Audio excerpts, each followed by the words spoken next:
4. Neemias, capítulo número 4. Neemias, capítulo número 1, me perdoa, verso número 4.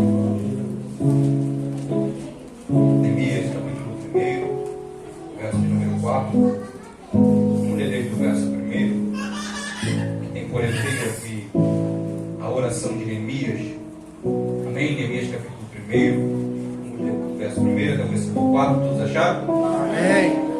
Que diz assim: as palavras de Neemias, filho de Acalias, no mês de Quisleu, do 20º ano, estando eu na fortaleza de Suzã, veio Anani, um de meus irmãos, com alguns de Judá, e lhes perguntei pelos judeus que tinham escapado ao exílio e a respeito de Jerusalém. Eles me disseram: os que sobreviveram ao exílio e estão de volta na província, encontram-se em grande miséria e humilhação. Os muros de Jerusalém foram derrubados e as suas portas queimadas a fogo. Quando ouvi estas palavras, assentei-me e chorei, e lamentei por alguns dias, e estive jejuando e orando perante o Deus dos céus. Amém? Você pode sentar? Glória a Deus. Por mais que eu congregue aqui, eu quero agradecer ao pastor por essa oportunidade. Essa igreja é uma igreja que nos dá oportunidade. Tem igrejas que, para o obreiro pregar, ele tem que esperar 300 obreiros pregar na sua frente. E aqui, graças a Deus, nós sempre temos oportunidade. Então, eu agradeço a nossa liderança por essa oportunidade. Estamos falando do presbítero Arnaldo. Ainda bem que eu preguei atrás dele, né? Pregar depois do presbítero Arnaldo é difícil. Amém? Glorificado seja a Bíblia vai dizer em 1 Reis que Salomão ele vai começar a dar início à edificação de sua casa. A Bíblia vai dizer em 1 Reis capítulo 3 que Salomão amava o Senhor. A Bíblia diz que Salomão ele vai construir muralhas ao redor da cidade de Davi, da cidade de Jerusalém. A Bíblia vai dizer que enquanto Salomão está criando essas muralhas, está edificando a casa, Salomão ele vai casar com uma mulher egípcia. Salomão ele começou a fazer concessões com egípcios para aumentar o seu prestígio político. É ali que Salomão toma um dos seus primeiros erros. Salomão está edificando por fora, mas está trazendo problema do lado de Deus. Pois bem, a Bíblia diz que Salomão amava o Senhor no capítulo 3. Já no capítulo 11 a Bíblia diz que Salomão amava as mulheres. Então nós vemos que Salomão ele tinha dois amores divididos. Se por um lado Salomão amava o Senhor, por outro lado Salomão amava tanto as mulheres, que Salomão ele vai ter 700 princesas e 300 concubinas.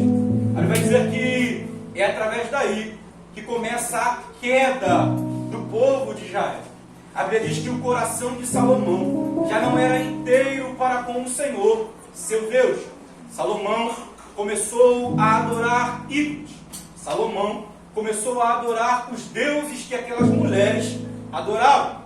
Então, a partir dali, a Bíblia diz que Deus ele rasga o trono de Salomão. Só que Deus não rasga por inteiro. Deus ele deixa o trono através de uma única tribo, que é a tribo de Judá. Após isso, a Bíblia vai dizer que vai haver uma divisão de reinos. Israel se divide em dois reinos: reino do norte e reino do sul. Reino do norte tinha por sua capital Samaria, e reino do sul tinha a capital de Judá.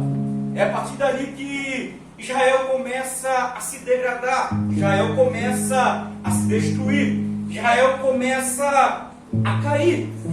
No ano 721 a.C., a Bíblia vai dizer que os assírios, eles invadem o reino do norte e levam o povo cativo. No ano 586 a.C., chega a hora do povo de Judá e Jerusalém cair. É nesse ano que Jerusalém cai. Nabucodonosor entra na cidade. Nabucodonosor destrói o templo. Nabucodonosor destrói as muralhas. E o povo de Israel agora se encontra num período de 70 anos no exílio babilônico. É interessante notar que os israelitas pensavam que por terem o templo e a arca da aliança, eles eram um povo intocável. Eles acreditavam que Judá e Jerusalém nunca iria cair. Eles acreditavam que nunca haveria uma queda de Jerusalém, porque Jerusalém tinha muralhas, Jerusalém tinha um templo, Jerusalém tinha a Arca da Aliança. Só que eles estavam fazendo Jerusalém, a Arca e o templo de um amuleto. E Deus não trabalha assim. Não é porque você está na igreja e vive uma vida de qualquer maneira que você é intocável. Não é porque você se diz cristão e vive uma vida torta que você é intocável. A igreja não é um amuleto que te protege. Abrir a Bíblia de Salmo 91. Aleluia. Que te protege. Mas viver uma vida com Deus, viver no esconderijo do Altíssimo, buscar a Deus como teu refúgio, é o que te vai fazer protegido pelo Senhor. Pois bem, antes de Israel cair, a Bíblia diz que Deus enviava os seus profetas madrugando. Até de madrugada, Deus enviava pessoas para pregar para o povo de Israel. Mas eles não queriam ouvir.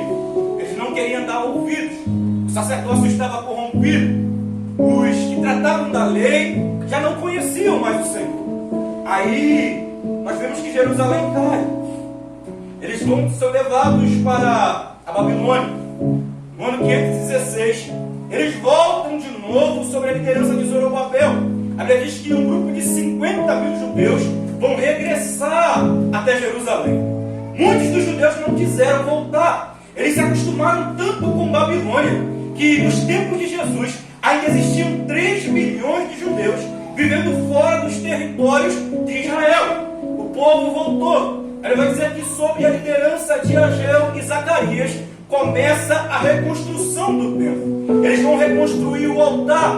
Eles reconstroem o templo. E quando eles reconstroem o altar, a Bíblia vai dizer que o impacto dessa reconstrução foi tão grande que aqueles homens choravam. Os velhos choravam e os mais novos sorriam. Os velhos choravam porque tinham visto a primeira glória. Os velhos choravam porque tinham visto o primeiro templo. Os velhos choravam porque tinham visto a primeira glória de Israel. Israel já não era mais como era antes. E os novos sorriam de tal maneira que não dava para discernir qual era o barulho de choro e qual era o barulho de alegria. Pois bem, eles vão reconstruir o templo. Em Esdras capítulo de número 4, verso de número 11, 12 e 13, a Bíblia diz que eles também tentam reconstruir as muralhas. Só que eles não têm bom êxito nessa obra. Eles vão conseguir reconstruir as muralhas, eles vão conseguir reconstruir o templo, reconstruir o altar, mas as muralhas de Jerusalém continuam caídas. O povo está sofrendo. O povo se encontra em grande miséria. O povo se encontra passando por dificuldades. Então é aí que Neemias entra em cena. Ele vai dizer que Neemias era um copeiro. Neemias servia a um rei chamado Artaxerxes. Ele diz que enquanto ele se encontrava num palácio, algumas pessoas que vieram de Judá vão dar uma notícia para Neemias. E Neemias, ele vai saber do estado de Jerusalém. Neemias assenta, Neemias chora, Neemias lamenta, Neemias ora. O rei Artaxerxes envia Neemias, Neemias reconstrói Jerusalém. Em 52 dias ele acaba essa obra. Eu quero nos falar de algumas lições que nós podemos aprender com esse texto. Uma das primeiras coisas que nós precisamos aprender com esse texto é que existem obras que se encontram inacabadas em nossa vida. Existem coisas que foram começadas, mas não foram terminadas. Existem coisas que nós começamos a fazer, mas não concluímos. E Deus tem desejo de que nós concluímos aquilo que a gente começou a fazer. Deus não te chamou para começar a fazer algo e não terminar.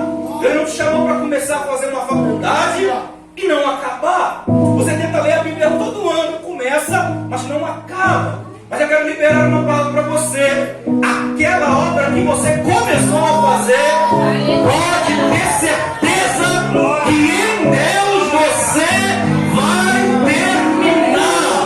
As obras que você começou a fazer não ficarão inacabadas. Deus te dará graça para você terminar aquilo que você começou. Você não vai começar a obra e vai deixar de acabar.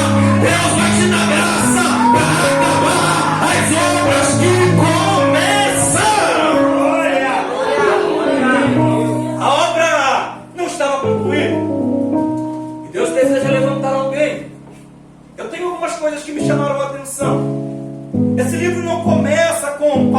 do Senhor que veio a Neemias, como veio a Moisés. Palavra do Senhor que veio a Moisés: Moisés, vem que eu vou te enviar. Palavra do Senhor que veio a Jonas: Jonas, levanta-te e vai até a cidade de Nínive. Esse texto não começa como começaram com alguns chamados. Esse texto não começa quando começou alguns ministérios. Perceba que em nenhum lugar do texto, o texto diz que Deus chamou Neemias. Só que algo me chama muita atenção, porque Neemias é alguém disponível. Aleluia! Você viu aqui a Manu? Ela disse: pastor, eu quero pregar. E isso é bom. Deus está à procura de pessoas disponíveis. Aleluia! Deus está à procura de pessoas que estão disponíveis, que estão prontas para ser usadas. Neemias é um homem disponível. Olha para cá. Neemias se encontra num palácio. Neemias tem uma grande posição. Neemias não é apenas um garçom. Neemias é alguém que está diante de um rei. Neemias é alguém que tinha prestígio. E Deus falou algo ao meu coração. Neemias possuía um cargo, mas o cargo não possuía Neemias. Aleluia! Neemias tinha um cargo e Neemias possuía um cargo, mas esse cargo não possuía Neemias. Deus não levou Neemias até a Síria para que o cargo possuísse ele, mas para que ele possuísse o cargo. Tem gente que era humilde, mas depois que foi levantado, o cargo possuiu ele. Tem gente que lembrava-se da igreja, mas depois que a porta se abriu, a porta possuiu ele. Tem gente que estava embaixo era crente, embaixo contava com as pessoas, embaixo lembrava das pessoas, mas depois que subiu para o lugar alto, o cargo possuiu ele. Só que Deus não nos chamou para ser possuído. Deus nos chamou para possuir. Não é à toa que você se tornou gerente dessa empresa. Não é à toa que Deus te colocou no alto. Está achando que Deus te colocou no alto para tu levantar o nariz e dizer que tu pode, e dizer que tu é. Deus te colocou no alto para tu ajudar quem está embaixo, para tu se lembrar de quem está embaixo, para tu se lembrar das suas raízes. Neemias não perdeu as suas raízes. E esse é o problema. Há muita gente que era humilde, mas no meio da caminhada perde as raízes. No meio da caminhada perde a humildade. No meio da caminhada se esquece de onde veio. No meio da caminhada se esquece que não tinha dinheiro para cortar cabelo. Usava a roupa do bazar. Aí depois que se tornou grande, está se achando muito. Está de nariz em pé. Está de cabeça empinada. E Deus está dizendo: desce. Porque quem te colocou nessa posição é eu. Desce. Porque quem te deu esse emprego foi eu. Deus não te colocou no alto para você se achar alguma coisa. Deus te colocou no alto para você ajudar quem está embaixo. Neemias possuía um cargo, guarda isso. Esse cargo não possuía ele. Glória a Deus! É por isso que tem gente que não pode receber pão. É por isso que tem gente que não pode crescer. É por isso que tem gente que não pode se tornar grande. Por quê? Porque enquanto está pequeno é uma coisa e depois que cresce, se torna outra. Mas Neemias cresceu e não perdeu as suas raízes. Aleluia! Como o chamado de Neemias tem a sua iniciativa. Alguns acontecimentos antecedem o chamado de Neemias. Perceba que o chamado de Neemias começa através de uma pergunta. Neemias tinha uma vida de serviço. Neemias recebe uma notícia ruim. A Bíblia vai dizer no versículo 2 que alguém vem de Judá. E quem vem de Judá? Agora Neemias pergunta: como está o povo que está em Judá? Neemias recebe o diagnóstico. Está todo mundo em miséria. Lá está tudo ruim. A muralha está quebrada. A coisa lá está feia. A notícia que Neemias recebe é ruim. Só que há algo que me chama a atenção. Neemias faz perguntas. E nós brasileiros temos algumas manias. Já percebeu que quando a gente encontra alguém na rua, a gente encontra alguém na igreja, A gente sempre pergunta, a gente diz, paz do Senhor, e depois, tá tudo bem. Só que muitas vezes a gente diz, tá tudo bem por dizer. Porque a gente não quer saber se tá tudo bem ou não. Neemias, quando pergunta, tá tudo bem? Ele quer saber se realmente está tudo bem. Aleluia. Quando Neemias pergunta isso, ele recebe, tá tudo mal. Não tá tudo bem, tá tudo ruim. E a partir daí começa o ministério de Neemias. O ministério de Neemias tem iniciativa através de uma necessidade. Quando ele descobre que existe uma necessidade, ele começa a agir de acordo com essa necessidade. Tem gente que quer se tornar pregador, tem gente que quer se tornar obreiro, tem gente que quer servir, tem gente que quer crescer, mas é indiferente com as necessidades. A Bíblia diz, aquele que sabe fazer o bem e não faz, peca. Quer crescer no ministério? Olha as necessidades. Olha para a porta do templo que às vezes se encontra vazia. Olha para o banheiro que se encontra sujo. Pergunte qual é a necessidade. Neemias começa a crescer através de uma necessidade. E deixa eu te falar uma coisa: a obra de Deus carece e existe muitas necessidades. Existem muitas necessidades presentes no nosso meio. Existem muitas pessoas que estão caídas e Deus está dizendo, vai continuar olhando a necessidade de braço cruzado, vai continuar olhando a necessidade e sendo indiferente, vai continuar olhando a necessidade sem se sensibilizar, já que tu contemplou a necessidade. Quando Neemias percebe a necessidade, Neemias começa a agir. E Neemias possui um carro, e isso é interessante, ele serve. E Deus palestrou algo comigo.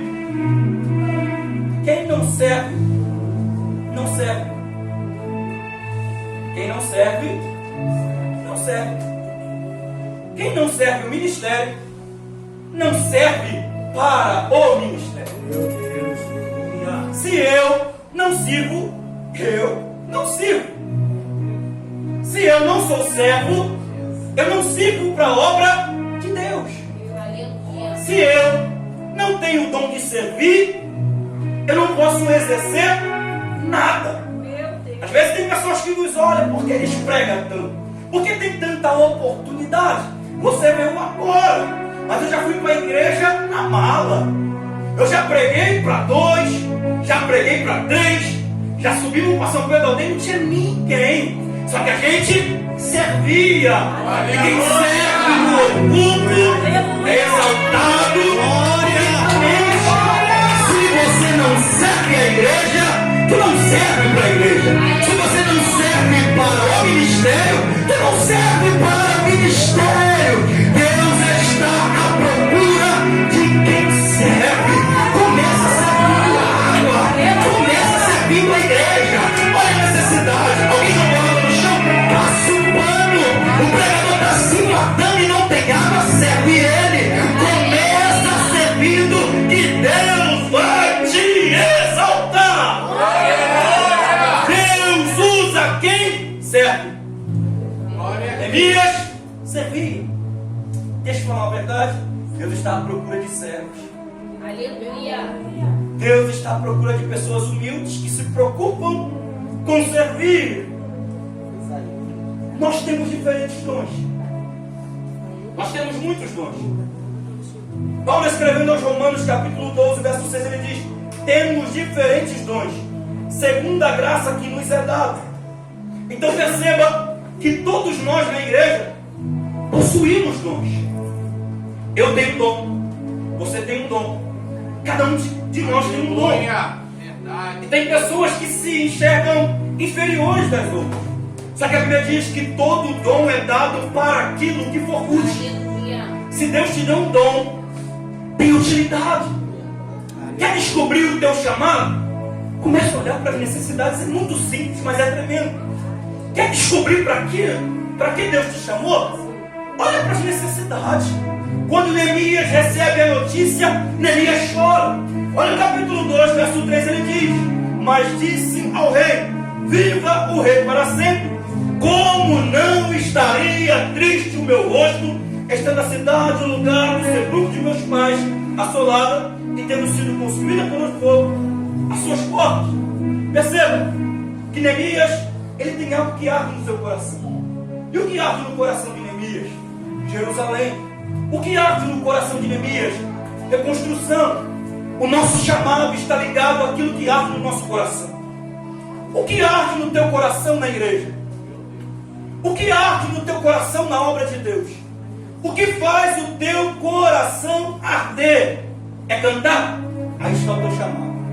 O que faz arder o teu coração na igreja? É pregar? Aí está o teu chamado. O que faz arder o teu coração na igreja? Ajudar os outros? Aí está o teu chamado. O que faz o teu coração arder é por onde que você descobre qual é o teu chamado. Deus te deu um chamado. Deus te entregou uma incumbência. E o chamado de Neemias começa assim: quando ele ouve algo. Tu já ouviu sobre as necessidades.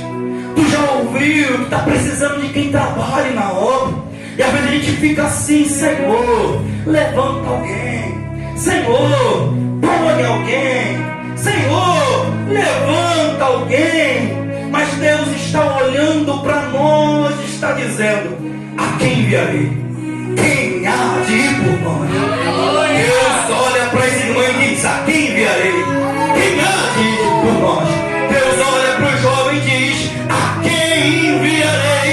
Quem há de ir por nós? Deus olha para a nave da igreja e diz: a quem enviarei? Quem há de ir por nós? Deus olha para a e diz: a quem enviarei? Quem há de ir por nós? Se Isaías estivesse aqui, ele daria um brado e diria: eis-me aqui, envia-me a mim. Eis-me aqui, envia-me a mim. Para de orar pedindo para Deus levantar alguém. Deus está dizendo: estou querendo levantar você. Para de orar pedindo para Deus levantar alguém. Deus está dizendo: eu escolhi você. Será que eu posso contar contigo? E eu vou replicar: a quem enviarei? Quem há de ir por nós? A quem enviarei? Deus está olhando no céu e está dizendo: a quem enviarei? Quem há de ir por nós? A quem enviarei nas bocas de fumo? A quem enviarei? A quem enviarei para fazer a obra? Será que você pode levantar a tua mão e dizer: eis-me aqui, envia-me, envia-me, envia-me, envia-me, eis-me aqui, envia-me, eis-me aqui. Lucas 4:18. O Espírito do Senhor está sobre mim, pois me ungiu para evangelizar os pobres, enviou-me a curar os cativos, a pôr em liberdade os oprimidos e anunciar o ano aceitável do Senhor. Deus está à procura de pessoas disponíveis. Deus está à procura de colaboradores. Talvez você ainda não sabe como aperfeiçoar o seu dom. A Bíblia diz em 1 Coríntios 12:31: portanto, procurai com zelo os melhores dons. E agora vos mostrarei um caminho mais excelente. Quer receber o dom de Deus? Busca. Quer receber o dom de Deus? Procura. Deus está olhando para nós. Deus está olhando para essa igreja. O céu está gritando: a quem enviarei? Até quando tu vai olhar essa necessidade e não vai sanar ela? Ser colaborador não significa ser oferecido. Ser colaborador não significa ser bajulador. Ser colaborador não significa querer se amostrar. Deus está à procura de pessoas que são disponíveis. Aleluia. Devia servir. Moisés foi chamado enquanto servia. Êxodo capítulo número 3. Gideão foi chamado enquanto malhava o trigo no lagar. Juízes capítulo 6. Eliseu foi chamado enquanto ele arava a terra.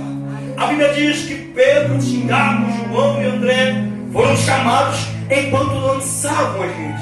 Mateus foi chamado enquanto estava na coleteria. Deus só chama quem trabalha. Na obra do Senhor não tem espaço para desocupar.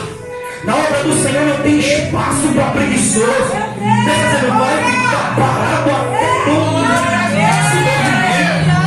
se movimenta. É tempo de movimentar aquilo que está parado. É tempo de recomeçar aquilo que não foi acabado. Deus está à procura de pessoas que trabalham. Deus está à procura de pessoas que se esforçam. Neemias trabalhava. Quer saber se alguém está preparado para o ministério? Vê se ele trabalha. Aleluia. Vê se ele serve.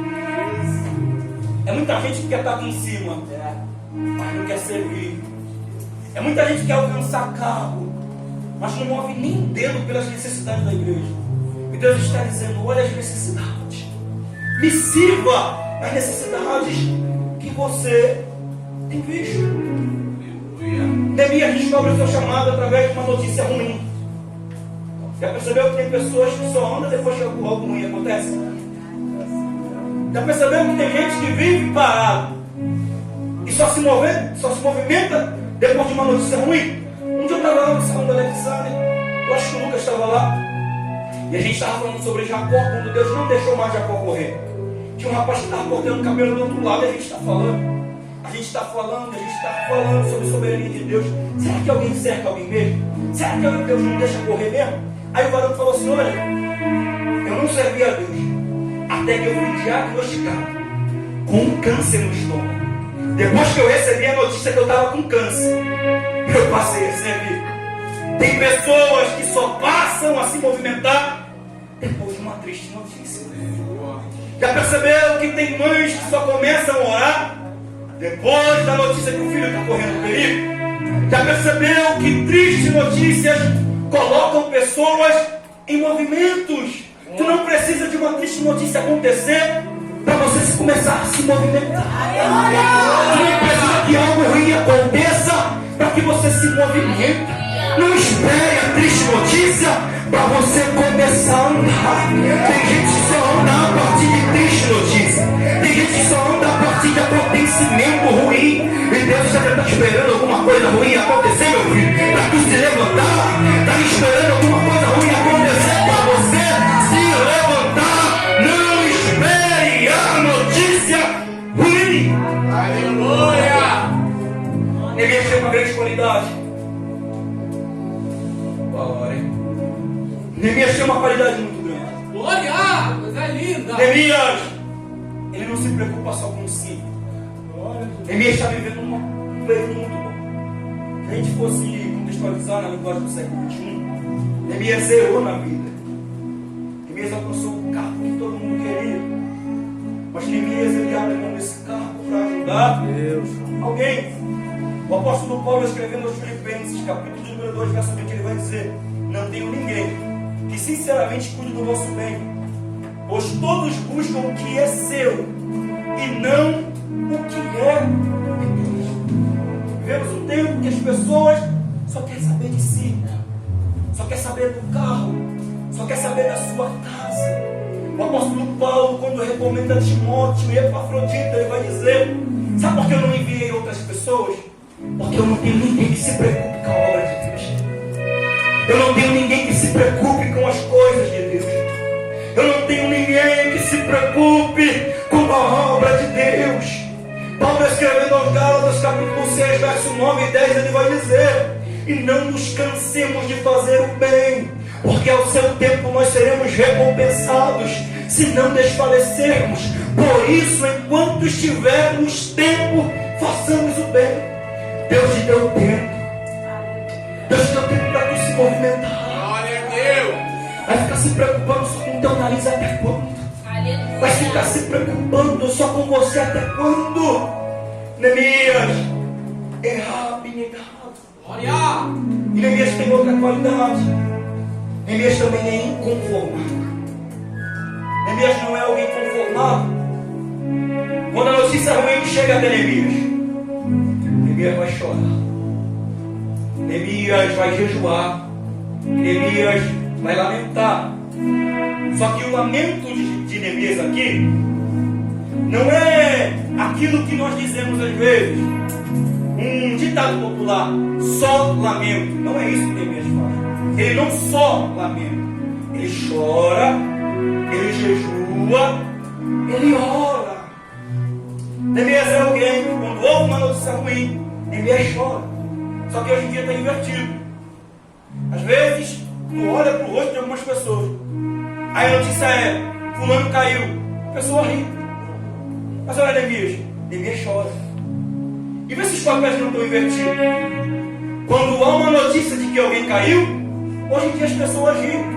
Só que Neemias chora. Se eu sorrio com a queda do meu irmão, eu não sou crente. Se eu sorrio quando alguém cai, eu não posso me considerar cristão. Se o meu sorriso vai de um lado a outro quando eu vejo que alguém caiu, eu nunca fui salvo. Se há sorriso no meu rosto quando eu ouço a respeito da queda de alguém, eu estou pior do que aquele que caiu. Eu pareço estar de pé, mas estou caído. Eu pareço estar bem, mas estou ruim. Se alguém sorri com a notícia de uma queda, tu não é crente. Tu não pode dizer evangélico. Tu está pior do que gospel. Eu nem sei qual palavra eu posso afirmar a respeito de você. Se você se alegra com a queda do teu irmão, tu não é crente. Se você se alegra quando alguém cai, tu não é cristão. Paulo escrevendo aos Gálatas, capítulo de número 6, ele vai dizer: meus irmãos, se alguém for surpreendido em alguma queda, vós que sois espirituais, encaminhai o tal com o espírito de mansidão, olhando por ti mesmo. Tu pode ser tentado. Ele caiu, mas tu também pode cair. Ele está caindo, mas você também pode cair. Quando alguém cair, não se alegra. Quando alguém cair, não coloca sorrisinho no teu rosto. Quando você deve chorar, quando alguém cai, as pessoas sorriem. Quando alguém cai, as pessoas sorriem. Não dá para entender isso. Como eu posso dizer que eu sou cristão? Como eu posso dizer que eu sou da igreja? Como eu posso dizer que eu sou evangélico? Se você se alegra com a queda do teu irmão, está pior que o diabo. Se você se alegra com a queda do teu irmão, está pior que Satanás. O único que se alegra com a queda dos santos é o diabo. Quando alguém cai no nosso meio, a gente chora. Quando alguém cai no nosso meio, a gente ora. Quando alguém cai no nosso meio, a gente intercede. Quando alguém cai no nosso meio, a gente busca, a gente alerta, a gente fala. Não se alegre com a queda do teu irmão. Não se alegre com a queda daquele que caiu. Neemias chorou. Tira esse sorriso do teu rosto. Tu não tem motivo para chorar, para sorrir. Os nossos motivos são para chorar. Neemias chorou. Para de dizer só lamento. Deus não te chamou só para se lamentar. Deus não te chamou para dizer só lamento. Não, não é só lamento. É estender a mão, é ajudar. Não é só lamento. Não, você não só se lamenta. Você ajuda, você libera. Nós somos chamados para levantar. Neemias é um reedificador. Neemias ele não só se lamenta, Neemias ajuda. As notícias que Neemias recebeu o deixou muito triste, mas o levou a orar. E é difícil, irmão. Às vezes, quando a gente está bem, a gente não é igual a Neemias. Se dispõe. Às vezes a gente precisa de vento. Tá tudo bem, a gente freia. Tá tudo bem, a gente para. Aí Deus fala assim: eu vou te movimentar. Aleluia! Eu vou te movimentar. Deus. Eu vou te ajudar a andar. Então, às vezes, a gente só anda depois que ouve alguma coisa ruim. Não se conforme com as más notícias. Não se conforme com o estado de Jerusalém. Não se conforme com destruição. Neemias chora, Neemias jejua, Neemias lamenta. E olha para mim, e a gente já caminhou. Olha o versículo 3. E eles me disseram: os que sobreviveram ao exílio e estão de volta na província encontram-se em grande aflição e humilhação. Os muros de Jerusalém foram derrubados e as suas portas queimadas a fogo. Encontram-se em grande aflição. A aflição é? Por favor, me ajude. A aflição é? A aflição é? A aflição é grande. A miséria é grande. Mas olha quando Neemias começa a oração. Neemias não começa dizendo: Deus, grande é a aflição, grande é a miséria. Olha lá no versículo 5. Então eu disse: ah, Senhor Deus dos céus, Deus grande, não há aflição grande. Deus grande, não provação grande. Porque maior do que aquilo que eu estou enfrentando é o meu Deus. Deus é maior do que a porta fechada. Deus é maior do que a provação que você está passando.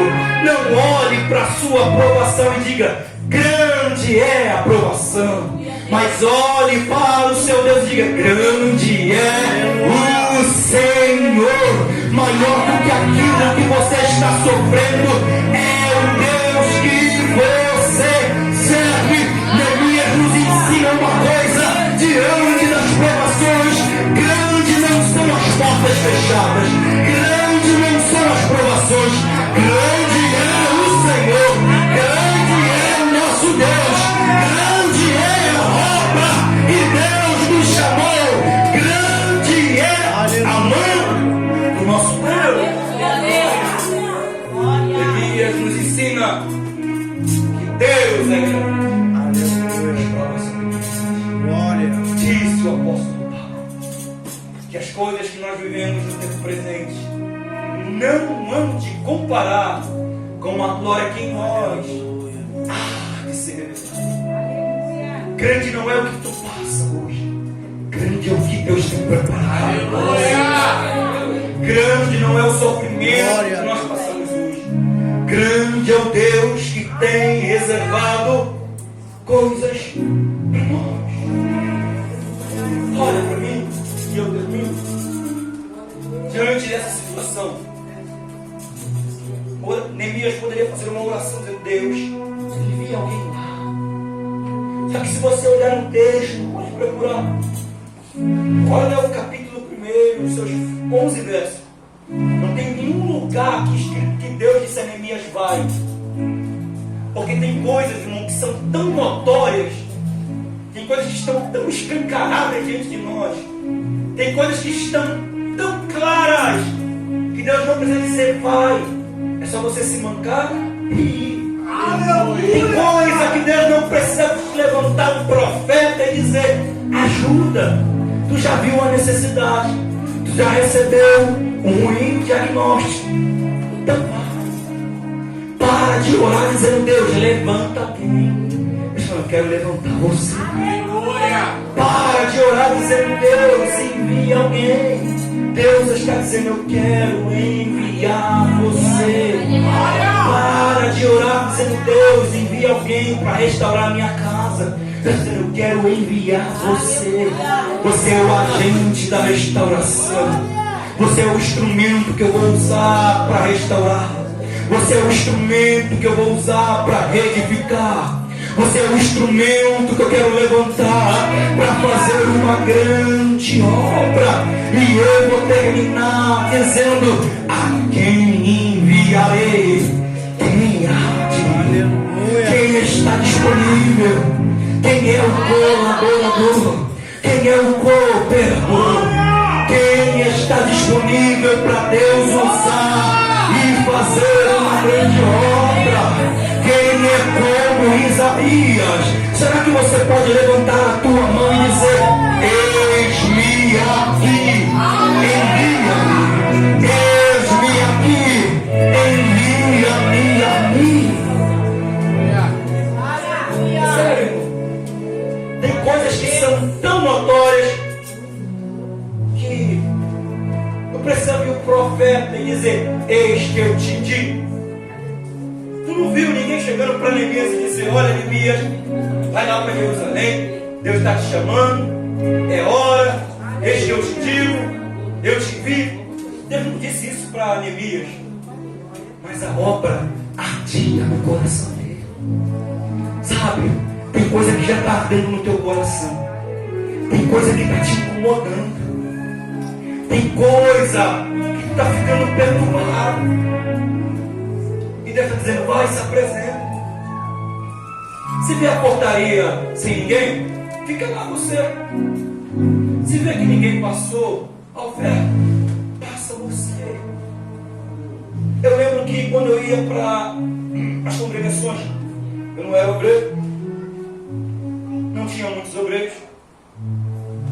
Os pastores subiam ao altar, já com Lucas ia dirigir, e a portaria ficava vazia.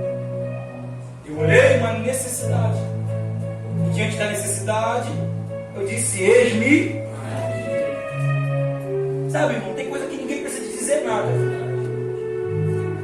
Não precisa ficar: eis que eu te digo. Não. Vai. Tu já viu a necessidade? Vai. Às vezes você está ouvindo o céu dizer com você: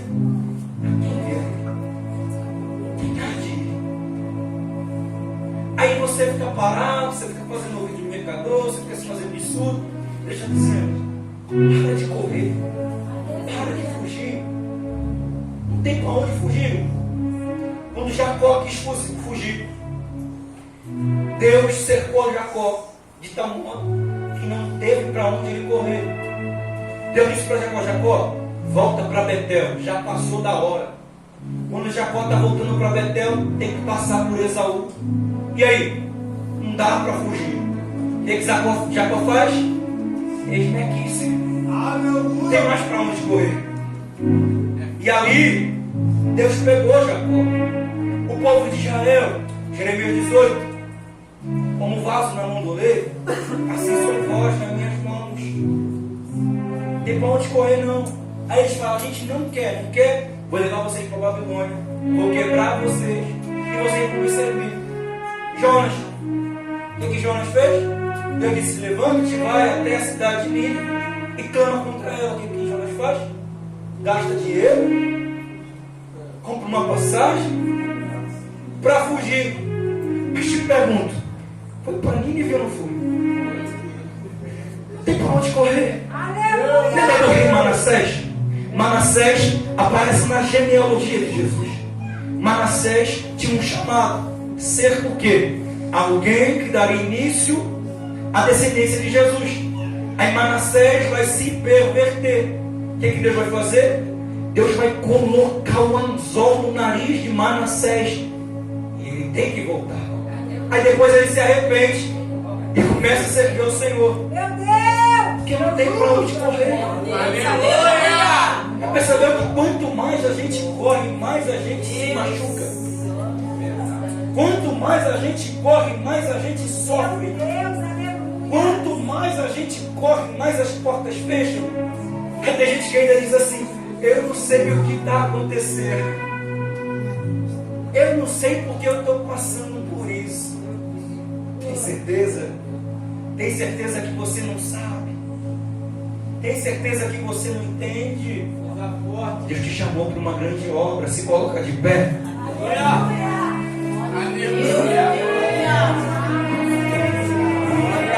Poderia dizer que o tema dessa mensagem é: a quem enviarei? Quem há de ir por nós?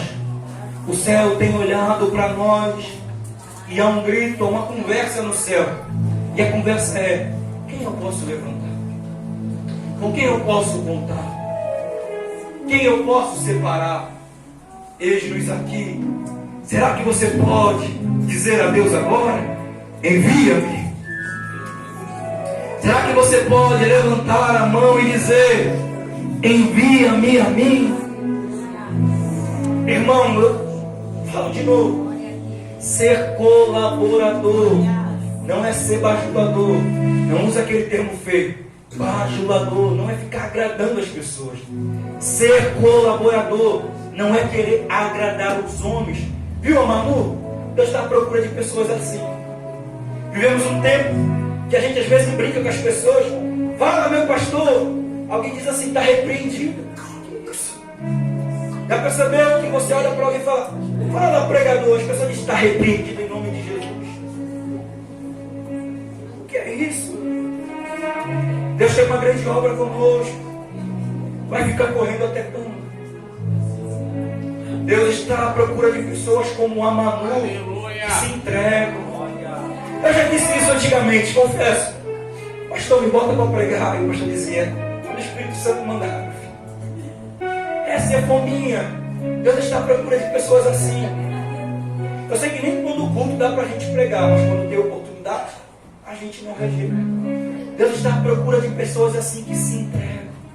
Deus está à procura de pessoas disponíveis. Começa pelas lacunas na obra de Deus. Começa reparando as brechas que às vezes você enxerga. Enxergou uma brecha? Diga: eis-me aqui e oremos. Senhor Deus eterno Pai, Senhor, nos prepara.